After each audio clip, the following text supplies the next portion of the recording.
Welcome back to the Deep Dive.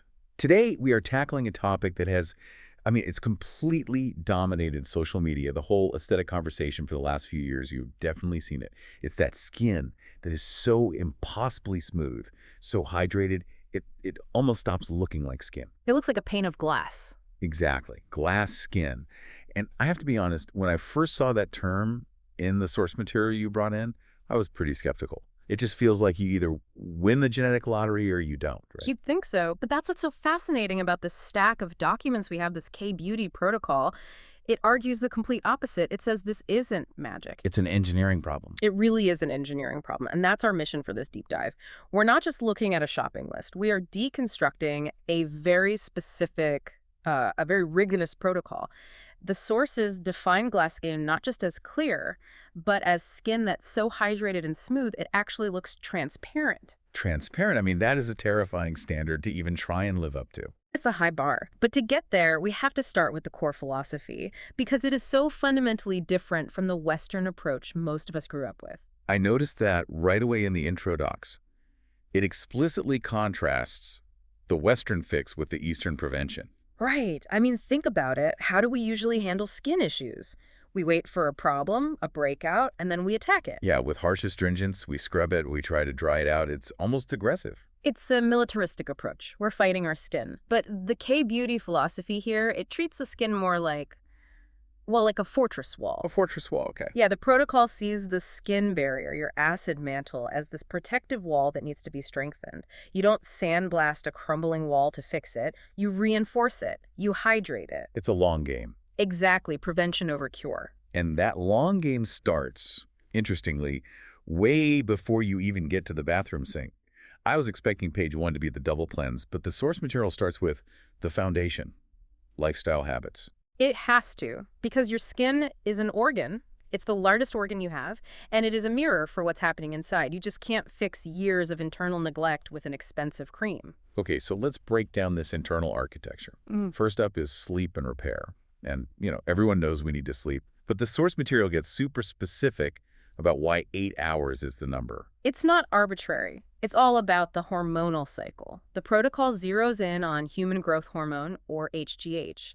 Your body produces the vast majority of its HGH during the first few hours of that deep, slow-wave sleep. And HGH is basically, what, the construction crew for your face? That's a perfect way to put it. It triggers cell division, it kicks off collagen repair. It is literally rebuilding your face while you sleep. If you cut that short, you miss the window. And the document has this big red warning box about cortisol.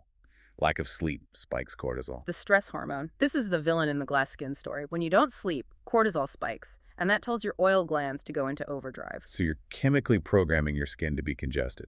And inflamed. Yes, which leads right into the second pillar, dietary architecture.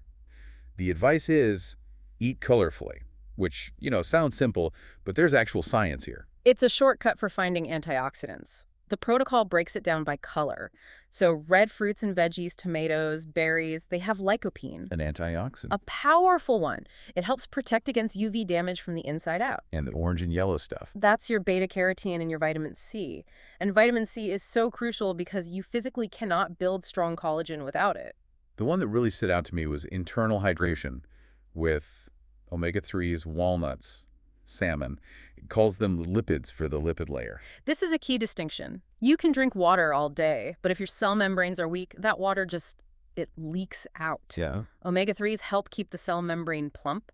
They keep the water inside the cell. And speaking of water, the protocol demands a minimum of 8 glasses. Right, to flush toxins that dull the complexion. It's like a river versus a stagnant pond. You have to keep things moving. Okay, so assuming we're sleeping, eating our colorful foods, and managing stress, let's move to the blueprint, the famous 10-step framework.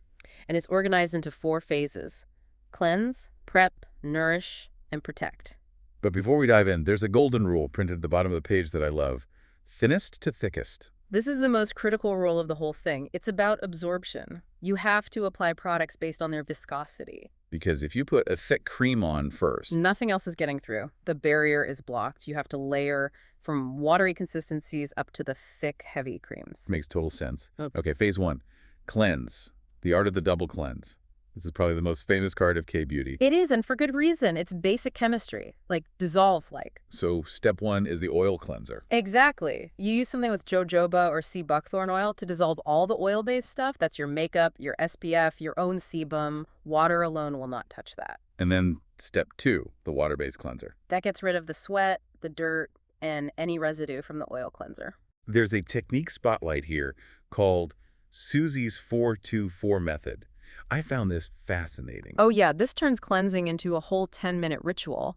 It prescribes 4 minutes of massaging with the oil cleanser. 4 minutes. That feels like forever. It does, but that massage is key for circulation. Then, 2 minutes with the foaming cleanser, and finally, and this is the part people miss, 4 minutes of rinsing. With lukewarm water. Lukewarm only. The document is very clear about the critical mistakes. It says, if your skin feels squeaky clean, you've messed up. Because you've stripped the barrier. You stripped it, and extreme temperatures are a no-go. Hot water dries you out. Ice water shocks the capillaries. Okay, so we're thoroughly cleansed. Yeah. Now we're in phase 2. Prep and balance. This is all about toner. And this is where we have to unlearn what we were taught in the West. We grew up with these harsh, alcohol-based, astringent toners. Right, the stuff that stung. Yeah. K-beauty toners are for hydration. The sponge analogy in the doc explains it perfectly. I love this analogy. If you have a dry, shriveled sponge and you pour soap on it, it just sits on top. But if you wet the sponge first, It puffs right up and absorbs everything instantly. Toner is the water for your skin sponge. Damp skin absorbs product so much better. and to really drive that point home, the protocol describes the 7-skin method. This is next level hydration. You apply up to 7 thin layers of toner, one after the other. You pat one in, let it absorb, then the next. 7 layers. Wow. It builds up this deep hydration without the heaviness of a thick cream. You get that plump, bouncy, choc look. Moving on to phase 3, nourish and treat. This is where we get into the heavy hitters. And first up is essence. This is a category that can be confusing. It's lightweight, and it's usually packed with fermented ingredients. Fermented, like kombucha for your face. Actually, yeah, kind of. The science here says fermentation breaks down the molecules of the ingredients, making them smaller. So they penetrate deeper. Exactly. And it creates new amino acids, too. Next down the funnel are serums and ampoules, the targeted solutions. Right, this is where you customize. If you have acne, you use a specific ampoule. If you have dark spots, you use a vitamin C serum. And then, the sheet mask. The protocol says it forces concentrated essence into the skin. It's an occlusion technique. You put that sheet on your face for 15-20 minutes, and you physically stop the serum from just evaporating. It has nowhere to go but into your skin. Now, speaking of products, there's a trend spotlight on something called boba cream. I have to ask about this. It looks fun, right? They're these gel moisturizers with little encapsulated beads that look like boba pearls. And they're filled with active ingredients. Yeah, like vitamin C. The idea is that the bead only bursts when you apply it, so the ingredient inside is super fresh. It hasn't been oxidizing in the jar. The verdict in the document says it can be a bit sticky, though. And pricey. The advice is solid. Use it for the fresh dose of an active, not just for the Instagram post. Let's get more into the chemistry. There's a page on the chemistry of glow, and we have to start with the first one, Snail Mucin.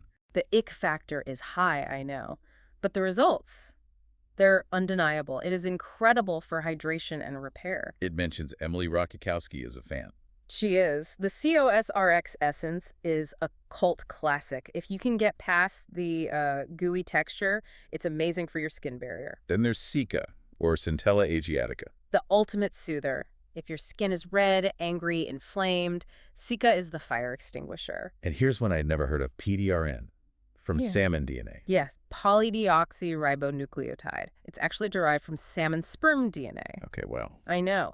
But biologically, it's very similar to our own DNA-based pairs, and it's amazing for boosting tissue repair and elasticity. The source cites a study showing a 33% increase in just 2 weeks. K-Beauty is not afraid to get weird with ingredients. Not at all. Okay, so apart from ingredients, there's a section on tactical interventions for pores and texture. And it starts with a very important reality check. You cannot physically remove a pore. You can't scrub them off. No, you can only keep them clear and tight. One hack it mentions is the ice roller. Simple physics, cold constricts. Rolling frozen tools on your face in the morning will depuff and temporarily shrink the appearance of your pores. It also talks about balancing physical and chemical exfoliation. And this is so crucial. Physical scrubs, maybe once a week, gently. Chemical exfoliants like BHA are for cleaning out oil inside the pore. AHAs are for the surface. But there's a big warning. Don't overdo it. Never. If you break the barrier, your skin panics and produces even more oil to compensate. Okay, we are in the home stretch. Phase 4, seal and protect. We've put all this great hydration in, now we need to put a lid on it. That's your moisturizer. You want ingredients like ceramides or squalane to lock it all in. And finally, a shield. Sunscreen. The document calls it the #1 anti-aging tool. Non-negotiable. It specifies the 2-finger rule. 2 full finger lengths of sunscreen just for your face and neck. Most people use like a pea-sized amount. It's not enough. We have to touch on application mastery, the patting method. Never, ever rub. Rubbing drags the skin. Over time, that friction contributes to wrinkles. Patting is gentle, it helps absorption, it stimulates blood flow. And hygiene. Dirty towels harbor bacteria. A fresh towel every time, or just use a disposable tissue. Don't put bacteria back on your clean face. Okay, before the final cheat sheet, let's run through the anti-pattern, the top 5 mistakes. Number 1, overwashing. Strips your natural oils. Number 2, neglecting the neck. Your face doesn't stop at your chin. Number 3, skipping the PM double cleanse. A huge mistake. All that sunscreen and makeup residue will clog your pores. Number 4, patchy makeup base. That's a skincare problem, not a makeup problem. Exfoliate and hydrate first. And number 5, ignoring pH. High pH cleansers damage the acid mantle. Look for a pH around 5.5. Okay, we've made it. The final ultimate glass skin cheat sheet. Let's summarize the daily routine. AM is simple. Water cleanse, toner, essence, vitamin C, moisturizer, and then SPF. Oh, yeah. SPF. And PM, oil cleanse, water cleanse, maybe an exfoliant a couple times a week, toner, ampoule, sheet mask, eye cream, and finally moisturizer. And the lifestyle recap: sleep 8 hours, eat colorful foods, pat don't rub, reapply that sunscreen. The final note on the sheet is in bold, and it really is the key. Consistency, intensity. That's the whole philosophy in a nutshell. It is so much better to be consistent with a simple routine than to do a huge 10-step spa night once a month and ignore your skin the rest of the time. The glass skin comes from that daily repetitive care. It does. And, leaving you with one final thought.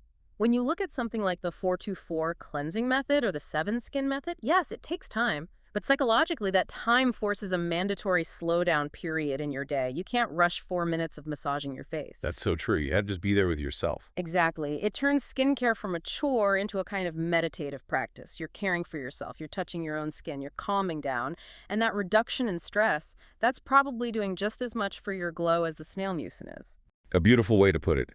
Take care of your barrier. Take care of your mind. Thanks for listening to this deep dive into the K-Beauty protocol. We'll see you next time. Stay glowing.